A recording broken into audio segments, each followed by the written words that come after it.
ಸ್ವಾತಂತ್ರ್ಯ ಬಂದು 79 ವರ್ಷಗಳಾದರೂ ಹಳ್ಳಿಗಳಲ್ಲಿ ಅಭಿವೃದ್ಧಿ ಕಾಣಿಸ್ತಿಲ್ಲ. ಚರಂಡಿ, ರಸ್ತೆ, ಶುದ್ಧ ಕುಡಿಯೋ ನೀರಿಲ್ಲದೆ ಜನರು ಪರದಾಡುವಂತಾಗಿದೆ. ಗ್ರಾಮ ಅಭಿವೃದ್ಧಿ ಪಡಿಸೋವರೆಗೂ ಯಾವುದೇ ಚುನಾವಣೆಯಲ್ಲಿ ಮತ ಚಲಾಯಿಸಲ್ಲ ಅಂತ ಜನ ರೊಚ್ಚಿಗೆದ್ದಿದ್ದಾರೆ.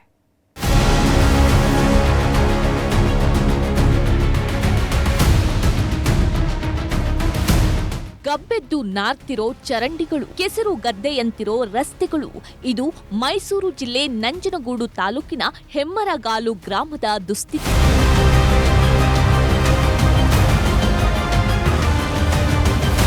ಸ್ವಾತಂತ್ರ್ಯ ಬಂದು 79 ವರ್ಷ ಕಳೆದ್ರೂ ಹಳ್ಳಿಗಳಲ್ಲಿ ಇಂದಿಗೂ ಮೂಲಭೂತ ಸೌಕರ್ಯಗಳಿಲ್ಲದೆ ಜನರು ಪರದಾಡ್ತಿದ್ದಾರೆ. ಗ್ರಾಮವನ್ನ ಅಭಿವೃದ್ಧಿಪಡಿಸುವವರೆಗೂ ಯಾವುದೇ ಚುನಾವಣೆಗಳಲ್ಲಿ ಮತ ಚಲಾಯಿಸಲ್ಲ ಅಂತ ಗ್ರಾಮಸ್ಥರು ಆಕ್ರೋಶ ಹೊರಹಾಕಿದ್ದಾರೆ. ನಾವು ಬರಕ್ಕಾಗಲ್ಲ, ಈಚ ಕಾಲು ಹಾಕ್ರೆ ಜಾರ್ತದ, ಕೂಡ್ಲವರು ಬರೋಕ್ಕಾಗೋದಿಲ್ಲ. ಭಾರಿ ಹಿಂಸ ನಮ್ಗೆ ಸರ್. ನಮ್ಗೆ ಜಲ್ದಿ ನಮ್ಗೆ ರೋಡ್ ಮಾಡ್ಕೊಡ್ಬೇಕು. ಈ ರೋಡ್ನಸ್ಗ ಓಟ್ ಹಾಕಿ ಅಂತ ಬರ್ತಾರೆ, ಓಟ್ ಹಾಕಿಸ್ಕೊತಾರ, ಗೆದ್ಕೋತಾರ. ಅವ್ರ ಮನೆಯಲ್ಲಿ ಅವ್ರ ಹೆಂಡತಿ ಮಕ್ಕಳು ನೋಡ್ಕೊಂಡವ್ರೆ. ಮಳೆಗಾಲದಲ್ಲಿ ಈ ಹಳ್ಳಿಗಳ ರಸ್ತೆ ನೋಡಲು 2 ಕಣ್ಣು ಸಾಲದು. ವಯಸ್ಸಾದವರು, ಮಕ್ಕಳು ಓಡಾಡಲು ಆಗದ ಪರಿಸ್ಥಿತಿ ನಿರ್ಮಾಣವಾಗುತ್ತೆ. ರಸ್ತೆಯ ಗುಂಡಿಗಳಲ್ಲಿ ನೀರು ನಿಂತು ಸಾಂಕ್ರಾಮಿಕ ರೋಗ ಹರಡುತ್ತೆ. ಈಗಾಗಲೇ ಇಂತಹ ರಸ್ತೆಯಲ್ಲಿ ಅನೇಕರು ಬಿದ್ದು ಗಾಯಗೊಂಡಿದ್ದಾರೆ. ಅಧಿಕಾರಿಗಳಿಗೆ ಎಷ್ಟೇ ಮನವಿ ಮಾಡಿದ್ರೂ ಇತ್ತ ತಿರುಗಿಯೂ ನೋಡಿಲ್ಲ. ನೀಟಾಗಿಲ್ಲ ಸರ್. ನಮ್ಗೆ ಮಳೆ ಬಿದ್ದೋತ್ಗೆ ಭಾರಿ ತೊಂದ್ರೆ. ನಮ್ಗೆ ಎತ್ತು ಗಾಡಿ ಎಲ್ಲ ಹೋಗ್ತಾವ ಬರ್ತವೆ.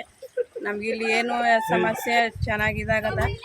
ರೋಡು ಇದು ಎಲ್ಲ ಒಂಚೂರು ಇದಾಗಿಲ್ಲ. ಯಾರು ನಮಗೆ ಬಂದು ನೋಡ್ತಾ ಇಲ್ಲ.